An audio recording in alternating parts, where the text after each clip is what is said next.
What's going on, everyone? It's your boy, Ernest Dove, New York Mets Dove Report. It's the aftermath of another now lost season. I want to try to give forms of an immediate reaction to some of the stuff that obviously went down through the little David Stearns presser. I want to get into some stuff talking about 2026 or even the off season right now. What are some of the priorities?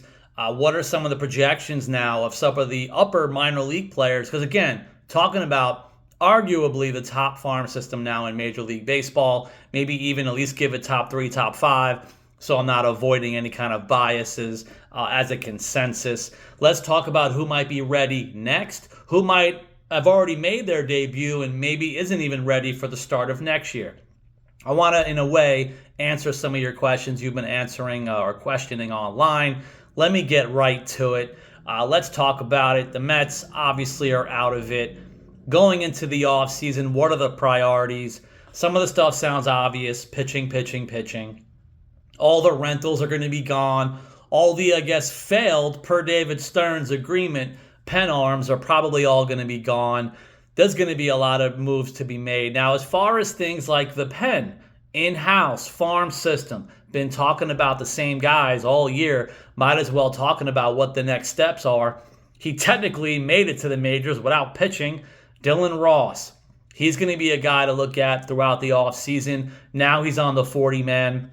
I believe it would be pretty safe to say he's going to stay on the 40-man no matter what winter moves are made, so that he's not taken in the Rule 5 draft because he's Rule 5 eligible.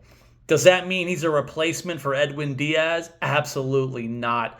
The Mets still need to re-sign Edwin Diaz. As the prospect guru, there's nobody in the farm system that can be the closer in 2026, possibly not even 2027, even with a progression and advancement of a guy like Dylan Ross, who, by the way, was drafted a couple of years ago. I've said it. He missed a lot of time after the draft. Here he is in 2025, basically playing from A ball all the way to AAA before getting that somewhat promotion. Everything happened very fast this year for Dylan Ross, possibly moving up that fast. The innings, I know he broke about 50 innings, doesn't sound overwhelming, but again, this guy missed a lot of time since being drafted. Maybe there was some precautions, and the reasonings between that and some of the command stuff with the walks could be the reasoning why they didn't want to expose him to major league talent even at the end of the year. But he's the kind of guy going into spring, I wouldn't be shocked if a Dylan Ross broke camp with the Mets, depending on things that may or may not happen naturally to pitchers or anyone in spring or not. He could be a guy. The other one, obviously, is Ryan Lambert, who, to this day, at the end of September, I have no idea why he didn't at least finish the year in AAA Syracuse. I thought he deserved it. He's one of the most loyal, just most dedicated, top-notch pitchers in minor league baseball from a reliever side all year. If I were to guess or speculate, I'm wondering, even if it sounds cheesy or weird, I'm wondering if they kept him in AA to be ordered to just pitch in the AA playoffs, which, by the way, shout out to the champions, the Rumble Ponies. They may have just wanted him to have that kind of experience and exposure to playoff baseball. Those are the guys. Now, going into the offseason, what do you do? Stearns brought it up briefly about what to do with Tong, McLean, and Sproat. He didn't commit to any of the three breaking camp, like certainly in pen or pencil, out of camp in the rotation. That does make sense to me. Obviously, everyone thinks or believes Nolan McLean deserves the spot one way or another. Have a healthy offseason in spring, and he's on the team. I don't care. That makes sense to me. The others, that's where we got to know. By the way, Brandon Sproat is, I think, the oldest of the three, but, player development comes into play here. He had a really good end of the season, Brandon Sproat, in the minor leagues in AAA. May still have things to work on overall with the command, showing off the consistency and command with multiple pitches. And as I say multiple pitches, that's obviously where I'm going to with Jonah Tong as well. It seems like when everyone gets a small glimpse of Jonah Tong, even at his best, everyone's going off the small sample size. Like he's only like a two-pitch pitcher. Some of the stuff that only was being worked on in the major league level, he can throw more than that. He's got up to the 4 pitches. when or how soon can Jonah Tong pitch all 4 pitches more consistently? Doesn't have to be a bunch of 20, 30% each in the percentage rate in a game, but he's got to be able to throw all 4. He needs to have confidence in 3 or 4. Using the most ridiculous example, unless you're Jacob deGrom, you're probably needing to throw 3 or 4 pitches and not just throw fastball, slider, and get everybody out. So those are the things I would say that both Tong and Sproat would break camp back in AAA as a version of a best case scenario, again, thinking into things like spring health and what's going to happen in the offseason one way or another. As far as the bats, everyone now is talking about it this week already, the day after it's over. When are Jet Williams and Carson Bench being called up? Can they break camp a la Pete Alonso in 2026? Right now in September, I have to respectfully say no. I don't project or predict either Benj or Jet breaking camp next year, no matter what they do, even if they hit 400 in spring. I would think that in the offseason, although Stearns kind of hinted at it, I mentioned it online, I don't know if Stearns is basically saying we're going to get what we can get. We want to improve our team all off season, but I want to also account for the top prospects we have in this organization so that they can have a possibility and the option next year. To me, that includes Jet and Benj, of course, unless, of course, they're traded and ruins my heart. But I would think you want to have more veteran-ish guys. That's why I'm saying going into camp, through the offseason, maybe you acquire replacements for Siri and Mullins, not necessarily finding a full-time center fielder this winter because Carson Benj may be that guy. Now, one of the things now I'm going to be worried all offseason about Jet Williams. What do you do with Jet Williams? All the hints, the statements by Stearns now, even in this presser, talking about it's all about defense and run prevention. Everyone has talked about Jet Williams' defense.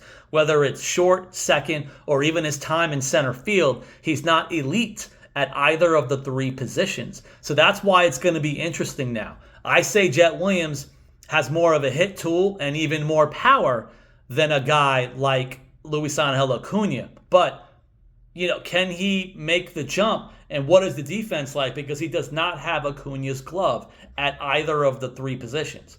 So that's going to be interesting to see now. I want to know specifically, under these statements in and of themselves by Stearns, who didn't acquire or draft either of the guys, what is Stearns going to do with a guy like Vientos and then a prospect like Jet Williams? And even, I'm going to go further, one of my favorites in the farm system, but I have to honestly bring it up. I'm going to include Jacob Reimer on this list. Reimer, Jet, Ryan Clifford, and Vientos at the major league level. Their kind of glove tools and defense are not at a higher level as some other players in the system, but even more perhaps in the free agent market on a major league level. Even for a guy like Jacob Reimer, who could be a future third baseman, right now, I would like to give that spot to Brett Beatty. So now it's going to be interesting, what do you do in a couple of years with a guy like Reimer? Does he have to move to first base? What do you do with him? You can't make him the next Vientos on the roster. We're going to be doing this all over again in a couple of years. That's why I'm curious to see, will that even go into account? Not saying, because everyone's going to know it too, these guys are all paid professionals. Will Stearns try to move some of these prospects and a guy like Vientos in the offseason to teams that certainly still value all of this, but maybe they can find room and figure out the positioning and the glove and how to work it for those guys in order to make room for more defensive-oriented players. That's some of my thoughts. The other stuff I want to get into, a lot of people are talking about it, like let's fire everyone involved with hitting because the hitting failed at the major league level. Fire all the hitting coaches along with the manager and everyone else. Something needs to keep being said. Since Stearns took over, even from last year, I was hearing about it top to bottom, from the Dominican Summer League, I'm assuming, to the major league level. There's a new emphasis on other things and plate approach and how they're going about their at-bats. So Stearns is hiring these guys to implement these game plans, which I'm sure they've been doing. Can they still get fired to make a statement? I'm sure, perhaps. But we have to understand the structure that's in place here. And again, there was ups and downs. No one wanted to talk about when from August-ish to the beginning, almost September, when the Mets had one of the best team-oriented hitting with runners in scoring position for the month. These things, I guess, can fluctuate, but the Mets, as trained and structured from player development staff, they're trying to get to the hard exit velo, which we've talked about all year. When you get into those metrics, the Mets are at the top of the levels in a lot of those categories with those plate approach. What kind of pitches they see, what they're able to negotiate and barrel up on. The Mets have been good overall in that. That's why we're all joking about the BABIP stuff when they get robbed on all these 100-mile-an-hour liners that are caught. It is what it is, I know, as the result, but these are some of the things that can go into the coaching. It's not just about should we fire the coach. Are you firing the game plan that was implemented by the guy at the top who's obviously staying? That's going to be another thing to keep an eye on. That's some of the stuff that I have today. I'm going to try to come up with more information for something new on my YouTube channel. I got the approvals and meeting the criteria for memberships. If you guys can be very gracious enough to get into the memberships in my YouTube channel, I'll start shouting you guys out in future shows. I'll try to even come up with separate private videos that I'll only give my members. Even short videos with certain intel and specifics. I'm going to give it to you guys first before I even make it public later on. That's some of the benefits I want to do. And these benefits are all thanks to you guys. I wasn't expecting this to happen so fast, but some of the stuff, all the numbers in my YouTube channel have jumped so recently. Of course, thanks to Steve Cohen, but also thanks to you guys for even doing your part of listening, like with him in the stands. He can only do so much. You guys are doing everything, and I really appreciate it.